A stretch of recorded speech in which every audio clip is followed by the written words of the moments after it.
From Amateur Radio Newsline Report number 2144, these are the Ham Nation headlines for Wednesday, December 5th, 2018.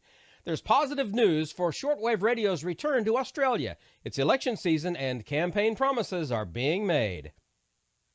The end of the Australian Broadcasting Corporation's shortwave services in January 2017 hit hard here in Australia, especially among remote communities and in the Northern Territory, VK8.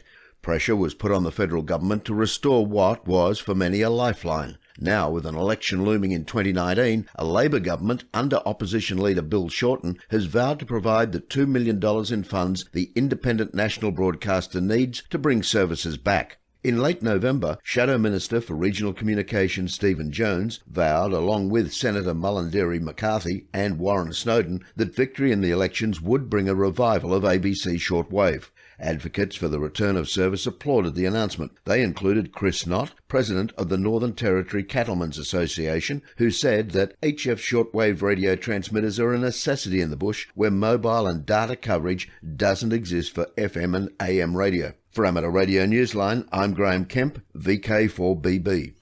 It was firefighters' turn to help ham radio operators recently by offering a special gift in St. Paul, Minnesota.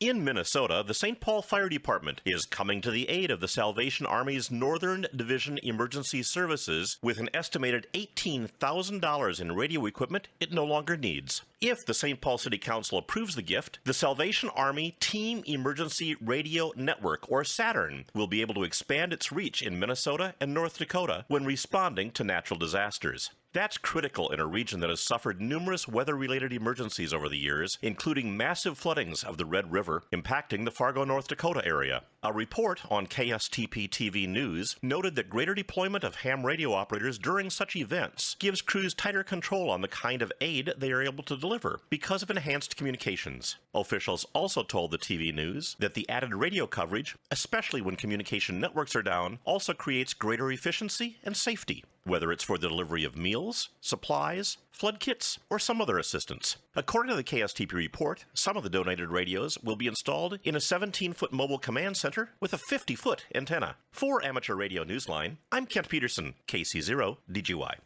To see the KSTP TV story for yourself, just go to kstp.com, click the magnifying glass icon in the upper right, and search for Ham Radio. Students in the Bloomington High School South Amateur Radio Club K9SOU in Bloomington, Indiana are being recognized for their operating abilities. Trevor Kutchell, Zach Casper, and Adam Terry were part of the school's team in October for the latest school club roundup.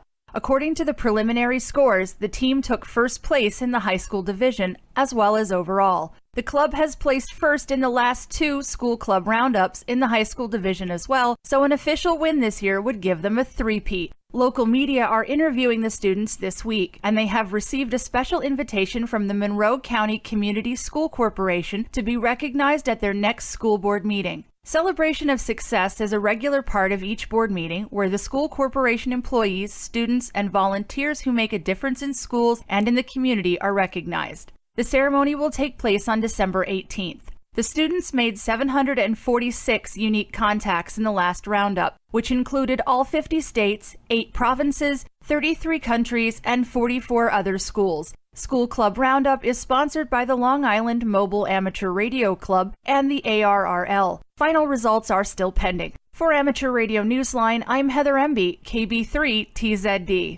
Newsline's Neil Rapp, WB9VPG, is a chemistry teacher at Bloomington South and is the sponsor of the K9SOU School Club. Congratulations.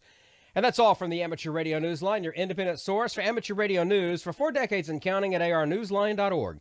With Graham Kemp, VK4BB, Kent Peterson, KC0DGY, Heather Emby, KB3TZD, Karen Eve Murray, KD2GUT at the news desk in New York, and our news team across the globe.